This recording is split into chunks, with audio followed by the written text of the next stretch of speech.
Start. Good morning to all of you present in this class. We were discussing a case study of chapter 3rd, that is business environment. इससे related हम case study जो हैं वो हम discuss कर रहे थे। तो आज हम जो है ये पेज नंबर 8 के ऊपर है, आपका और वाला क्वेश्चन है, ये हम डिस्कस करेंगे। तो आपको जो मैंने क्वेश्चन पेपर दे रखा है उसमें चैप्टर आपका 8 नंबर पेज उसके ऊपर देखिए। Indore Cattle Feed Limited is a well-known company of its area. For the last few days, differences have cropped up between management and worker. The worker are demanding more bonus. This matter has aggravated so much that the attention of both parties have been diverted from production to division of profit.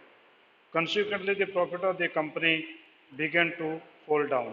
यानी यहाँ पर एक जो cattle feed बनाने वाली company है और company जो वेल नॉन कंपनी है, कोई घटिया कंपनी नहीं है। और उसमें जो है क्या हुआ कि कुछ समय से मैनेजमेंट और वर्कर के बीच में कुछ डिफरेंसेस जो वो पैदा हो गए हैं और उनका प्रोडक्शन से माइंड हट करके दोनों का और उनका प्रॉफिट शेयरिंग के ऊपर आ गया है। ठीक है।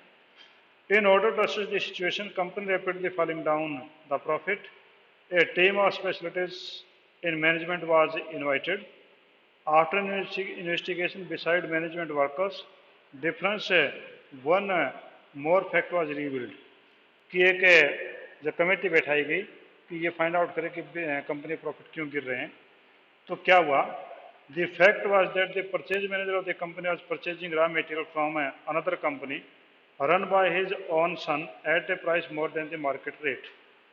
Consequently, increase in cost of production and reduction in the profit that had taken place. कि जब मैंने उनने इंक्वायरी की तो पता चला कि प्रोडक्शन मैनेजर जो है वो एक अपने लड़के की कंपनी से माल खरीद रहा है जो कि महंगी मिल रही है। उस कारण से माल महंगा मिलने से उनका कॉस्ट ऑफ प्रोडक्शन महंगा हो गया है। When the news of deteriorating environment the company was leaked out, जब कंपनी के इन्वायरमेंट खराब होने की बात जो है बाहर फैली, द कस्टमर फेल्ट डिसपॉइंटेड.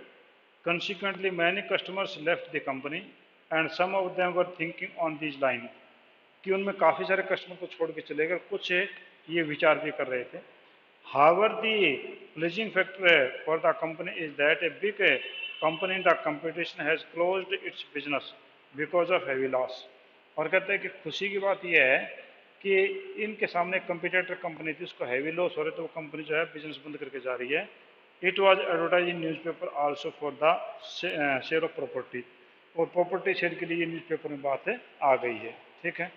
तो यहाँ पर जो क्या पूछना चाह रहा है, which technique of scientific management will suitable and why for the company rise the above current situation, कि आप ये बताइए साइंटिफिक मैनेजमेंट में से, साइंटिफिक मैनेजमेंट जो है FW टेलर के जो प्रिंसिपल्स हैं उनमें से कौन सा प्रिंसिपल जो वो या टेक्निक जो इसमें लागू करें कि जो कंपनी की प्रेजेंट पोजीशन है उसे बाहर निकला जाए। इसके प्रेजेंट पोजीशन क्या है कि मैनेजर और वर्कर के बीच में कन्फ्लिक्ट है प्रॉफिट को लेकर के, कि वो जो इस बात में लड़ाई कर रहे हैं, तो इस सिचुएशन से कैसे निकला जा सकता है। तो ये आपके साइंटिफिक टेक्निक जो है वो आप बताइए। दूसरा कहता है कि which principle of management given by Henry fuel be ignored by the company, explain the coating the relevant lines. और हेनरी फ्यूल यानी पहला टेलर था, दूसरा हेनरी फ्यूल का आ गया कि हेनरी फ्यूल का जो प्रिंसिपल है वो इसमें कौन सा है जो लागू है, वायलेट हो गया है, जो वायलेट नहीं होना चाहिए था, वो लाइन भी कोट करके दिखाइए। और third, which factor of business environment are affecting company, company का बिजनेस इन्वायरमेंट कौन सा अफेक्ट कर रहा है। Identify the type and the factor of business environment, आप उस बिजनेस इन्वायरमेंट के फैक्टर को जो है आइडेंटिफाई भी करके बताइए। तो आपका यहाँ पर जो है माइक्रो मिक्रो दो होते हैं, तो यहाँ पर मिक्रो फैक्टर जो अफेक्ट करे, मिक्रो होता है जो सिंगल पर्सन अफेक्ट करे यानी एक कैटेगरी अफेक्ट करे, और मैक्रो होता है जो काफ़ी सारे फैक्टर अफेक्ट करें। तो ये इसकी बात करें। तो पहला क्वेश्चन तो आपकी ये था कि आप जो ये बताइए कि कौन सी टेक्निक जो कामयाब हो सकती है कि वर्कर और इन मैनेजमेंट के बीच में जो प्रॉब्लम है उसको वो ठीक कर सकती है। तो वो आपकी टेक्निक होगी mental regulation, mental regulation, mental regulation. मानसिक क्रांति। although the purpose of the management is to increase the profit and the purpose of the work is to get more profit, means more salary or wages, दोनों का purpose same है, but there is in some misunderstanding. If there could be a mental relation that if the worker think that they will work more, the profit of the company will increase and the company will naturally increase the salary or wages of the workers. और अगर company जो है ये सोचे या management ये सोचे कि if we will accept the demand that if the production will increase and the profit will increase we will increase your wages, तो दोनों के बीच में एक मेंटल रिलेशन, एक मानसिक क्रांति की जरूरत है कि दोनों को अंडरस्टैंड करने की जरूरत है कि भैया आप अपनी इस चीज़ को ठीक करो, ये इस चीज़ को ठीक करें, दोनों के दोनों से आपका जो मेंटल रिलेशन से कंपनी का भला हो सकता है। तो ये आपका पहला जो क्वेश्चन था वो आपका जो पूछा था पहला क्वेश्चन, वो आपका उत्तर मिल गया है कि technique of scientific management which are suitable for the why and the company rise the above current situation. तो मेंटल रिलेशन है, तो मेंटल रिलेशन की डेफिनेशन आप दे सकते हैं। दूसरा क्वेश्चन था कि विच प्रिंसिपल ऑफ मैनेजमेंट है गिवन बाय हेनरी फैल इज वायलेटेड, तो कौन सा वायलेट किया गया है उनकी लाइन भी बताइए। तो यहाँ पर आप देखो कि प्रोडक्शन मैनेजर जो है वो अपने पर्सनल बेनिफिट के लिए वो माल खरीद रहा अपने लड़के की कंपनी से और वो महंगे रेट पे, और इस कारण से उनकी कॉस्ट ऑफ प्रोडक्शन बढ़ गई जिससे प्रॉफिट आपके डाउन आ गए हैं। तो आपका जो यहाँ पर प्रिंसिपल जो है वो लागू जो दूसरे क्वेश्चन का आंसर जो होगा वो हेनरी फैल का पर्सनल सबॉर्डिनेशन,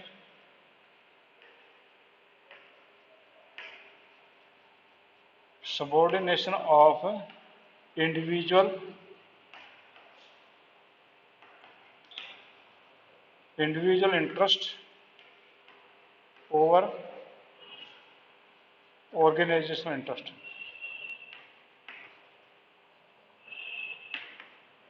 ऑर्गेनाइजेशनल इंटरेस्ट कि आपका यहाँ पर जो है जो हेनरी फ्योल का जो प्रिंसिपल था कि पर्सनल इंटरेस्ट को ऑर्गेनाइजेशनल इंटरेस्ट के लिए सेक्रीफाइस कर देना चाहिए, तो यहाँ पर ये चीज़ें जो है नहीं हुई। जनरल इंटरेस्ट को जो है यानी subordination of individual interest to general interest, वो ऑर्गेनाइजेशन इंटरेस्ट के जनरल इंटरेस्ट एक ही बात है, वो इग्नोर हो गया है। ये इस बात से पता चलता है, लाइन आपकी देखो, the purchase manager of the company was purchasing the raw material from another company run by his own son at a price more than the market rate, market rate से ज़्यादा अपने लड़के से वो माल खरीद रहा था। तो यहाँ पर इसने बड़े होशियारी के साथ में आपसे ये पूछना चाह रहा है कि क्या भैया आपने फ्योल और टेलर दोनों के प्रिंसिपल्स और टेक्निक को ढंग से पढ़ा कि नहीं पढ़ा। इस केस स्टडी में अगर आपने फ्योल को टेलर को दोनों को पढ़ लिया तो टेलर को पढ़ा तो इसका आंसर मिल जाएगा, अगर फ्योल को पढ़ा तो इसका आंसर मिल जाएगा। ठीक है, तो यहाँ पर जो है फ्योल और टेलर दोनों चीज़ों को ढूंढ लिया उसने। और तीसरा जो क्वेश्चन ने कहा कि कौन से फैक्टर जो आपके बिजनेस इन्वायरमेंट को अफेक्ट कर रहे हैं, तो यहाँ पर आपका जो फैक्टर कर रहा है वो माइक्रो कर रहा है। ठीक है, यानी माइक्रो फैक्टर जो इफेक्ट है आपके बिजनेस इन्वायरमेंट कर रहा है। माइक्रो फैक्टर में कौन कौन से लोग होते हैं, आपका एक तो होता है कस्टमर, आपके कस्टमर आपको लेफ्ट कर रहे हैं, यहाँ पर दिखाई दे रहा था, तो आपके कस्टमर्स हैं। और दूसरा आपका कंपटीटर है, तो आपके कस्टमर आपको लेफ्ट करे तो ये आपका नेगेटिव था। और आपका जो कंपटीटर था तो वो जो है मार्केट लीव कर रहा है कि वो तो अपना प्लांट ही बेच के जा रहा है। तो यहाँ पर आपके दो फैक्टर जो थे माइक्रो फैक्टर वो आपको जो अफेक्ट कर रहे थे, एक आपका कंपटीटर और एक आपके पास में था वो था आपका कस्टमर। ठीक है, तो इस क्वेश्चन का ये आपका आंसर होगा। ठीक है जी, तो दोबारा फिर देख लो कि पहले में तो ये था कि मेंटल रिलेशन, ये FW टेलर का मेंटल जो आपकी साइंटिफिक टेक्निक थी कि दोनों लोगों के यानी workers as well as to the management दोनों के अंदर एक रिवोल्यूशन होना चाहिए, एक मानसिक क्रांति होनी चाहिए कि वो दोनों बेटरमेंट के लिए सोचें।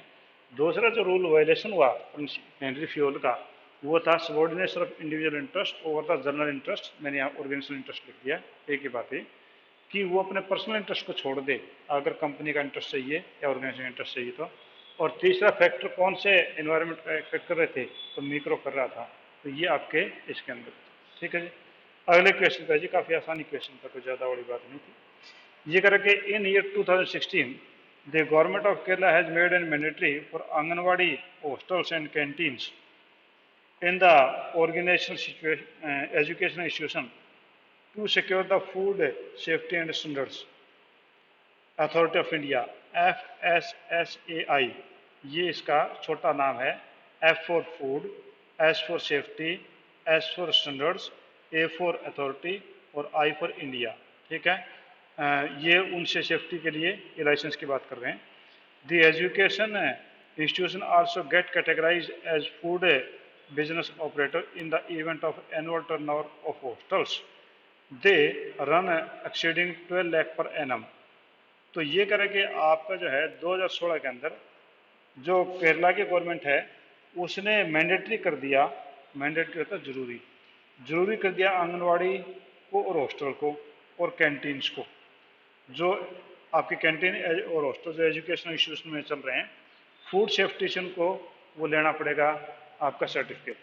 ठीक है, यानी आंगनवाड़ी है, मान लिया आंगनवाड़ी जो है गाँव में होती है छोटे बच्चों के लिए, और आपके जो हॉस्टल्स और कैंटीन जो स्कूल और कॉलेजेस में हैं, ठीक है, उन सभी के लिए ये मैंडेटरी कर दिया कि वो FSSAI से फूड सेफ्टी के लाइसेंस जरूर लें।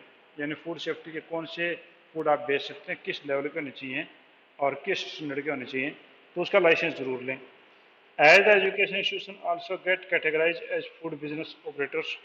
और इसमें ये भी बात की गई कि जो एजुकेशन इंस्टीट्यूशंस हैं उनको भी फूड ऑपरेटर के रूप में कैटेगराइज कर दिया गया, जिनकी सालाना टर्नओवर, जिनकी सालाना हॉस्टल की फीस वो 12 लाख रुपए से ज़्यादा है। यानी 12 लाख का मतलब कि जिनकी टोटल हॉस्टल की फीस 12 लाख से ज़्यादा है, यानी मान लो कि 1000 बच्चे रहते हैं, उनके सारे बच्चों से उनके पास में 12 लाख रुपए से ज़्यादा अगर कलेक्शन होती है तो हम ये मानते हैं कि वो एक प्रकार से फूड बेचने वाले ही हो गए, ये बिजनेस की कैटेगरी में आ गए वो भी, क्योंकि वो इतना ज़्यादा खाना बेचते हैं। ठीक है, they run business exceed 12 lakh per annum, अगर 12 लाख पर एनम से ज़्यादा बेच रहे तो। In the context of the above case identify and explain the various dimension of the business environment being referred to here, कि यहाँ पर जो है आप एक्सप्लेन करिए वेरियस डायमेंशन, अलग अलग डायमेंशन ऑफ बिजनेस इन्वायरमेंट के अलग अलग डायमेंशन बताइए, और list any 2 values which the government state of Kerala want to convey through his initiative. और बताइए कि कोई 2 वैल्यू जो गवर्नमेंट ऑफ केरला जो है वो इनिशिएटिव देना चाह रही है, तो वो आप बताइए। ठीक है जी, तो हम इसको डिस्कस करते हैं। तो इसमें हमें एक बात तो पता चल गई कि यहाँ पर केरला गवर्नमेंट जो है उसने कोई रूल बनाया है, उसने कोई कमीशन बैठाया और उन्होंने कहा कि भैया ऐसा नहीं होना चाहिए। इसका ये हुआ कि यहाँ पर लीगल फैक्टर तो आ ही गया, क्योंकि उन्होंने रूल बना दिया, यानी लीगल फैक्टर इसके अंदर आपके पास में आ गया है। तो हमें सबसे पहले देखते हैं कि इसमें डायमेंशन कौन कौन से हैं। तो पहला तो लीगल इन्वायरमेंट, आपका लीगल इन्वायरमेंट हो गया। First is legal environment. Legal environment हो गया पहला तो, कि यहाँ पर क्योंकि उन्होंने स्पेशल जो है वो रूल पास किए हैं और इसमें जो है डिसीजन कई कमीशन के और हर जैसे गवर्नमेंट एजेंसीज के इस प्रकार के सिफारिशें आई थी, तो इसका मतलब एक कानून बन गया था, लीगल इन्वायरमेंट ने इफेक्ट कर दिया कि अब उनको FSSAI से परमिशन लेनी पड़ेगी और उन लोगों का जो टर्नओवर है उसका रिकॉर्ड भी उनको रखना पड़ेगा, तो लीगल हो गया। दूसरा आपके पास डायमेंशन है, that is social dimension, social environment.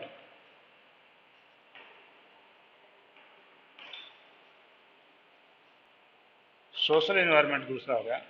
Social environment होता है सामाजिक। ठीक है, सामाजिक का ये हुआ कि सामाजिक इन्वायरमेंट का आप यहाँ पर जो पॉइंट एक्सप्लेन कर सकते हैं सामाजिक में कौन कौन से आपके होते हैं।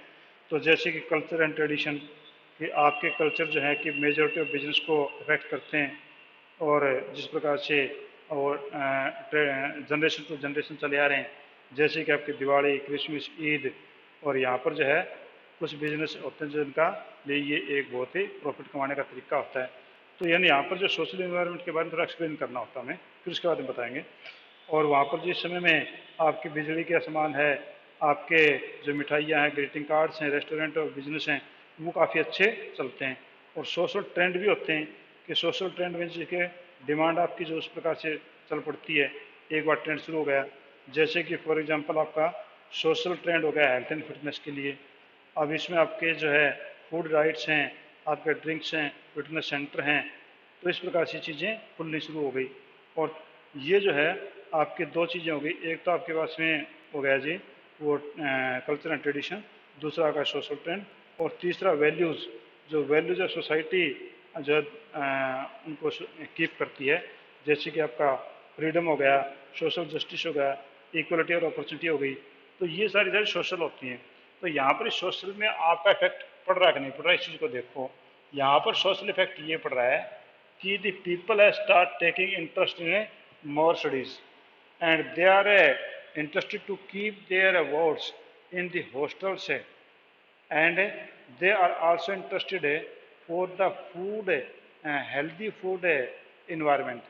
तो यहाँ पे दोनों तीनों चीज़ें जो मैंने अभी जो एक्सप्लेन की थी वो सोशल इन्वायरमेंट में इस पैरे के अंदर आ रही है कि यहाँ पर जो है एक तो पढ़ाई के प्रति उन लोगों का रिवाज बढ़ा है, हॉस्टल्स में बच्चे रखने का रिवाज हो गया, तो यानी एक सोशल ट्रेंड जो है वो उनकी तरफ चला गया। और दूसरा जो है वो ये चाहते हैं कि अगर ऐसा कुछ है तो वहाँ पर उनको हेल्दी चीज़ें मिलें, तो इसका मतलब ये हुआ कि उनका हेल्थ कॉन्शियस भी उनका सोसाइटी हो गई है। ठीक है जी, तो ये आपका आंसर हो गया पहले का। दूसरे क्वेश्चन के अंदर आपके पास में था whether list and two values which state government of Kerala want to convey through this initiative। इस इनिशिएटिव स्टेट ऑफ केरला क्या बताना चाह रही है? तो इसमें दो चीज़ें हैं। पहला to values which the state of Kerala convey, पहले जो हाई क्वालिटी स्टैंडर्ड, आपका जो है वैल्यूज कन्वे जो करना चाह रही हैं, वैल्यू कन्वे करना चाह रही है वो आपकी करना चाह रही है हाई क्वालिटी स्टैंडर्ड।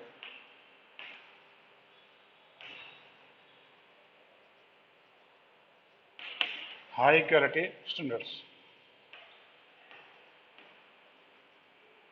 आप देख पा रहे हैं कि इसमें यह था कि FSSAI से आपको जो है सर्टिफिकेट लेना पड़ेगा। इसका ना वो हाई स्टैंडर्ड जो है वो आपका खाने के बारे में या फूड के बारे में चाहती है। दूसरा जो है अगर खाने का अच्छा होगा तो आपका जो है गुड हेल्थ, ये भी एक चाहती है गवर्नमेंट है कि हमारे स्टेट के सभी लोगों की हेल्थ जो है वो ज़्यादा अच्छी हो, वो हमारी हेल्थ सभी बच्चों की और सभी लोगों की हेल्थ अच्छी हो। तो दो वैल्यूज हैं वो यहाँ पर कन्वे करना चाह रहे हैं। ठीक है, तो यहाँ पर देखा कि पहला तो लीगल इन्वायरमेंट था, क्योंकि सरकार ने इस प्रकार के कुछ प्रोविजंस कर दिए, कुछ कानून बना दिए, तो लीगल इन्वायरमेंट हो गया। सोशल इन्वायरमेंट में कि जो आपकी सोसाइटी है वो किस प्रकार की चीज़ें डिमांड कर रही है, तो उसमें ये चीज़ें कि उनके बच्चे जो हैं अच्छे स्कूलों में पढ़ें, अच्छे हॉस्टल्स में रहें, अच्छा खाना खाएं, तो सोशल ट्रेंड होगा ये। वैल्यू इसमें सरकार ने जो दिखाई है हाई क्वालिटी स्टैंडर्ड और गुड हेल्थ उसने सरकार ने यहाँ पर दिखाई है। ठीक है जी, आज नेक्स्ट हम जाते हैं। नेक्स्ट क्वेश्चन आपके पास में है, बोलिए बेटा। नहीं बेटा, पॉलिटिकल तो होता है, पॉलिटिकल पार्टीज कुछ करें, गवर्नमेंट बनने के बाद ना पॉलिटिकल नहीं रहती वो चीज़ें। यहाँ पर तो जो है गवर्नमेंट ने रूल बनाया है, एक कानून बना दिया, तो कानून बना दिया तो लीगल हो गया, ना कि पॉलिटिकल। पॉलिटिकल तो होता है कि कोई वादे कर ले सरकार, कि जैसे परसों वाले क्वेश्चन में था, परसों नर्सों वाले क्वेश्चन में, कि वो जो है इंडस्ट्रीज को छूट देगी अगर पार्टी अगर उसमें आ गई तो वो पॉलिटिकल मैटर एक अलग होता है। सरकार कोई भी आए कानून बना दे कि ऐसा करना पड़ेगा, तो फिर वो पॉलिटिकल ना रह करके लीगल हो जाता है। ठीक है, हाँ जी, और कोई point? Any other point please, you can ask. चलो ठीक है, आगे चलता हूँ। हाँ जी, explain any 6 negative impact of है लिबरलाइजेशन और ग्लोबलाइजेशन। लिबरेशन और ग्लोबलाइजेशन के 6 नेगेटिव इम्पैक्ट, कि आपका जो है लिबरलाइजेशन ग्लोबलाइजेशन, इसके बेनिफिट तो काफ़ी सारे थे, पर उसके साथ में कुछ उसके नेगेटिव इम्पैक्ट भी हैं। तो कहते हैं कि नेगेटिव इम्पैक्ट को जो है आप बताइए कौन कौन से आपके नेगेटिव इम्पैक्ट इसके अंदर हैं। तो पहला नेगेटिव इम्पैक्ट कोई भी छह लिख दो, कोई भी ऐसी खास बात नहीं है, ये तो आप अच्छी तरीके से कोई झूठ सच भी लिख सकते हो, कोई खास केस स्टडी वाला क्वेश्चन है नहीं। Threat from multinational company, threat from multinational multinational companies. Naturally multinational company जो हमारे देश में आएंगी तो हमारे जो कंट्री की कंपनीज हैं उनको एक डर जो है उन कंपनी से पैदा होगा, क्योंकि बाहर की जो कंपनीज हैं वो हमारे चैलेंज होंगे हमारी कंपनीज के लिए, और इस प्रकार से हमारे कंपनी को उससे उनसे डर होता है कि कभी वो जो है मिट ना जाएं। और काफ़ी सारी कंपनी जो है वो हमारी विदेशी कंपनी आने के कारण से वो बंद भी हो गई। दूसरा, destabilisation of protected environment. Destabilisation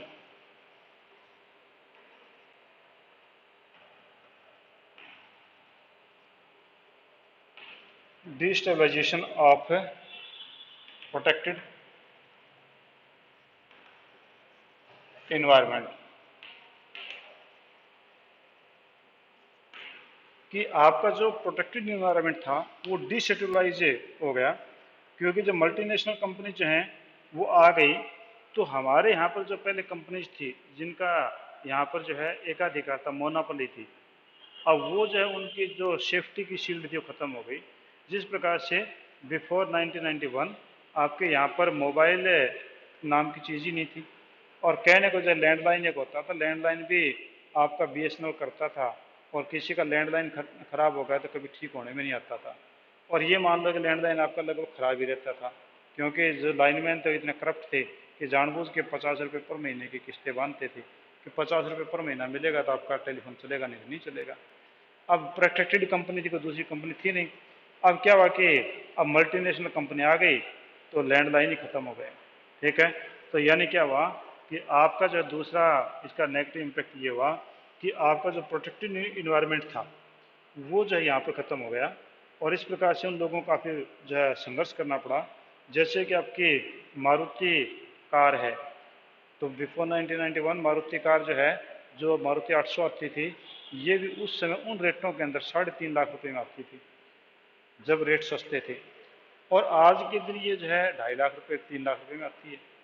तो यानी रेट इनको घटाने पड़े और नए नए मॉडल इनको उतारने पड़े, क्योंकि इनका जो प्रोटेक्शन शील्ड थी वो खत्म हो गई, क्योंकि many multinational company has entered with their new one models that were cheaper and good than that of Maruti, and therefore the Maruti has also made the struggle to survive in the market, and therefore the protection shield is now waived off from the Maruti। तो इस प्रकार से दूसरा loss ये होगा कि आपका जो है प्रोटेक्शन जो खत्म हो गई। तीसरा, decline in public sector. Decline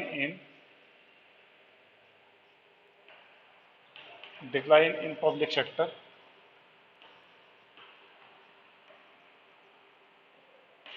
public sector भी काफ़ी नीचे गिर गया। पब्लिक सेक्टर का मतलब ये हुआ कि जो आपकी गवर्नमेंट है कि जो कंपनीज हैं वो भी आपकी काफ़ी नीचे गिर गई, तो ये पब्लिक सेक्टर होता है। ये कहता है कि public sector is losing the market and their capacity of is declined, hampering their for the company country technology and economic growth. तो इससे क्या हुआ कि हमारी जो सरकारी कंपनी है तो वो कंपटीशन झेल नहीं पाई, वो लॉस में चली गई, और इससे हमारे देश की सरकार के सरकारी सेक्टर को काफ़ी नुकसान हुआ। Fall in value of rupee. fall in value of rupee, fall in value of rupee। Rupees की वैल्यू जो है डॉलर के मुकाबले, यूरो के मुकाबले काफ़ी ज़्यादा डिक्रीज हो गई, क्योंकि कंपटीशन के कारण से काफ़ी ज़्यादा जो है इन लोगों के बीच में तस्लीम हुई और उसका नुकसान हुआ। और लास्ट नेक्स्ट आपका increase in consumption of product. Increase इन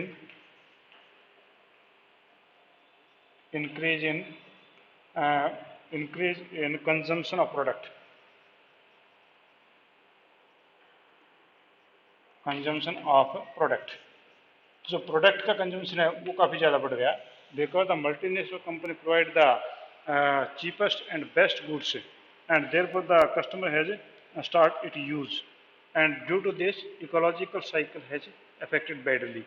क्योंकि हद से ज़्यादा चीज़ें हम यूज करने लग गए, जिससे ओजोन गैस जो वो ख़राब होने लग गई, हमारी जो दूसरी तरह की इन्वायरमेंट एक्टिविटीज़ हैं वो भी हमारी काफ़ी ज़्यादा एम्पर हो गई, तो ये भी एक नुकसान हुआ। Rise in pollution level. Rise in pollution level last है ये, rise in pollution level. Pollution level, आपका पोल्यूशन लेवल भी राइज हो गया, because there became a market competition and a lot of businesses and lot of factories were set up in India, and due to this reason there is a more pollution, and due to this pollution, the different type of the gases and different type of the renewable sources has affected badly. तो ये आपके पास में था जी, आपके sir आ गए हैं, तो आज हम इतना ही। कोई पॉइंट आप पूछना चाहते हैं, आप मेरे से पूछ सकते हैं। हाँ जी, कोई पॉइंट आप पूछना चाहें? कोई नहीं पूछना चाह रहे? बोलिए।